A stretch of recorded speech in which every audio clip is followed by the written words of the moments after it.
E aí, já pararam para pensar por que uma coisa tão simples, sabe? Correr, saltar, arremessar, por que isso mexe tanto com a gente?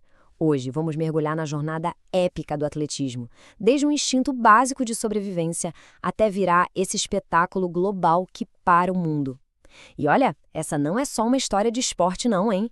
É a história da própria essência do que nos faz humanos.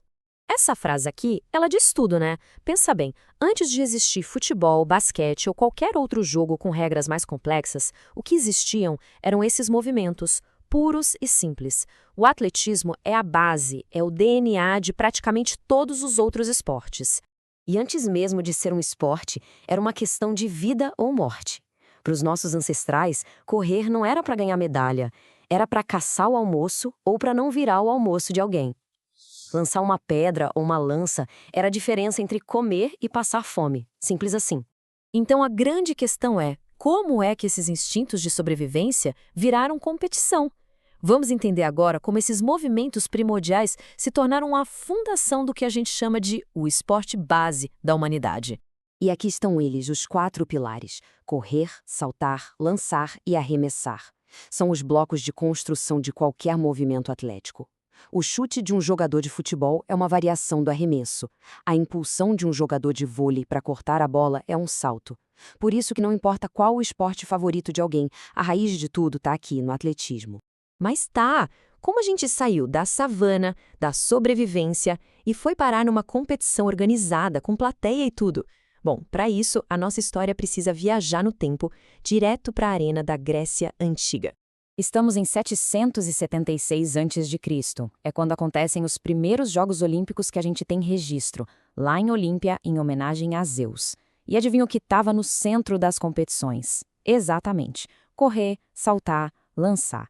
Os jogos foram um sucesso por mais de 1000 anos, até que o imperador romano Teodósio I decidiu proibir tudo porque considerava um ritual pagão. E foi lá na Grécia que nasceu uma das lendas mais famosas de todos os esportes, a história de Fidípedes, o soldado que virou o primeiro maratonista do mundo, correndo para anunciar uma vitória na guerra. Ele teria corrido sem parar por mais ou menos 40 quilômetros, da planície de Maratona até a cidade de Atenas, só para entregar a mensagem. É uma distância absurda, uma prova de resistência que beira o sobre-humano. Só que tem um detalhe. Os historiadores debatem até hoje se essa corrida realmente aconteceu como a lenda conta. Mas, no fim das contas, talvez o fato em si nem seja mais importante. O que importa é que o poder dessa história foi tão grande, mas tão grande, que inspirou a criação da maratona, uma das provas mais icônicas e desafiadoras que existem. Com o fim dos jogos na antiguidade, o atletismo meio que entrou numa longa hibernação. Mas como toda boa história, depois da queda, veio um renascimento. E que renascimento! E o contraste entre essas duas épocas é fascinante. O fim dos Jogos Antigos veio por um decreto, por política e religião. Já o Renascimento, séculos depois, veio de baixo para cima, sabe? Foi impulsionado por um novo espírito de competição, de fair play, que começou a surgir com força nas universidades da Inglaterra lá no século XIX. É como se o tempo tivesse dado um salto. O mesmo espírito competitivo que a gente vê desenhado nos vasos gregos antigos, de repente ressurge nas pistas de corrida do século XIX. A roupa mudou, o cenário mudou, mas a busca por superar os próprios limites, essa continuou igualzinha. E aí vem o grande momento, 1896. Graças à visão de um cara chamado Barão de Coubertin, os Jogos Olímpicos modernos nascem, e de um jeito quase poético, eles voltam para casa, para o seu berço, em Atenas. O espetáculo estava de volta ao palco principal. Com a volta dos Jogos, a gente entra na Era Moderna.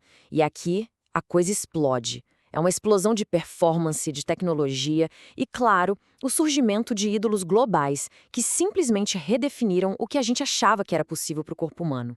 E que era, hein? Ela nos deu lendas imortais. Jesse Owens, que lá em Berlim, em 1936, ganhou 4 medalhas de ouro, um feito que ecoou muito além do esporte. Carl Lewis, o filho do vento, que dominou as pistas por uma década. Florence Griffith Joyner, a Flo Jo, cujos recordes parecem de outro planeta e estão de pé até hoje. E claro, o Usain Bolt, o homem que transformou a corrida num show e mudou para sempre a nossa noção de velocidade.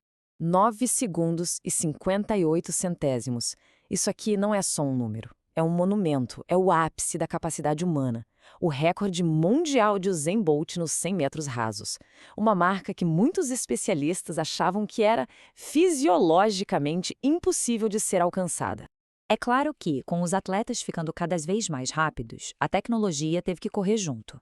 A gente saiu da era do cronômetro manual, foi para a cronometragem eletrônica e finalmente chegou no photo finish, que consegue ver vitórias decididas por um piscar de olhos. A precisão virou tão crucial quanto a própria velocidade. Agora, vamos puxar essa história toda aqui para casa e celebrar algumas das lendas brasileiras que deixaram suas marcas inesquecíveis nas pistas e campos do mundo. E não dá para começar sem falar de uma figura lendária, Adhemar Ferreira da Silva. Pensa num gigante. Ele não foi só bicampeão olímpico no salto triplo. Ele quebrou o recorde mundial 5 vezes. O domínio dele foi tão absurdo que até hoje ele é o único brasileiro no hall da fama do atletismo mundial. É um feito monumental. Avançando para 2004, Jogos de Atenas. O mundo estava assistindo um dos momentos mais inacreditáveis da história olímpica.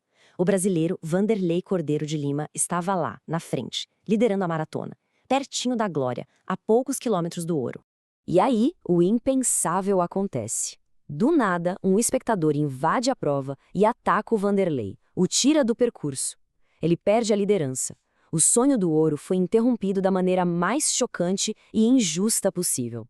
Mas o que ele fez depois é o que define o legado dele. Mesmo abalado, Vanderlei voltou para a corrida, terminou em terceiro e cruzou a linha de chegada sorrindo, fazendo o famoso aviãozinho. Por essa atitude, por essa resiliência, ele recebeu a medalha Pierre de Coubertin, uma honra raríssima que celebra o verdadeiro espírito esportivo acima de qualquer vitória. E assim, a gente fecha esse ciclo que vai da luta pela sobrevivência aos recordes quebrados por milésimos de segundo. Mas a história do atletismo, essa tá longe de acabar. O que nos deixa com uma pergunta no ar.